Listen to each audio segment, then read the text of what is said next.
talking about the scope of pharmacy nationally and internationally. So I will again start with COVID. Post-COVID, the healthcare burden on all over the world, it was taken as a challenge. Now to cope up with that challenge, internationally there is the launch of the concept that is called as pharmacy. Pharmacy and pharmacy first. Now what is meaning by this pharmacy and pharmacy first? So on average, a GP, they usually take 500 to 700 patients per day. And again, the GPs, the nurses, they are already overburdened. Now, if the GP has written any prescription for the patient, now the GP, being human, does not have the ample time to educate the patient, to counsel the patient about the medications. And 90 to 95% of therapeutic failures, they occur in the field of healthcare. Why? Because of what? Because of lack of knowledge of the patient when they are taking drugs. Simply, when we talk about asthma, now over 1 billion people around the world, they suffer from asthma. And what is the management of asthma? The correct use of inhaler. The doctor prescribes the inhaler, but the patient, they don't actually know that how to use that inhaler. Now humanly, that GP, they cannot educate each and every patient that how to use a particular drug. So there comes the importance of pharmacy. So when those 500 patients, they are dissolved to nearby, let's say 10 pharmacies. So on average, a pharmacy will have 50 to 70 patients per day. Now for those 50 to 70 patients, if the pharmacist is available, so that pharmacist will be able to communicate and counsel the patient about the usage of the medication, hence reducing the incidences of misuse, abuse of the drugs, hence making sure that the patient is taking the drugs properly and making sure that that particular problem is going to resolve with that particular medication.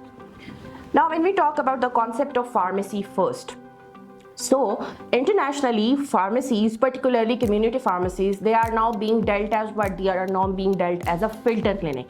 Now when we talk about the emergency departments of hospitals, on average in 24 hours emergencies, they are dealt 3,000 to 3,500 emergencies per day. Now when we talk about those 3,000 and 3,500 emergencies, the actual emergencies from them, they are only 10 to 15%, they are called as actual emergencies. Rest emergencies, they are not basically the emergencies, they are basically some common ailments. Like someone started to sneeze uncontrollably. Now sneezing is not particularly emergency situation. It can be dealt at the level of what? It can be dealt at the level of community pharmacy. The common cold, some skin problems, the use of sunblock, the use of multivitamins, and a lot of other things that can be equally dealt, competently dealt at the level of community pharmacy. So now internationally, healthcare bodies, they are creating more and more space for the pharmacist so that they can apply this concept of pharmacy first in everywhere in the world to reduce the burden on the healthcare professionals. So you need to know that how to deal with these common ailments as a community, as a clinical, or as a hospital pharmacist.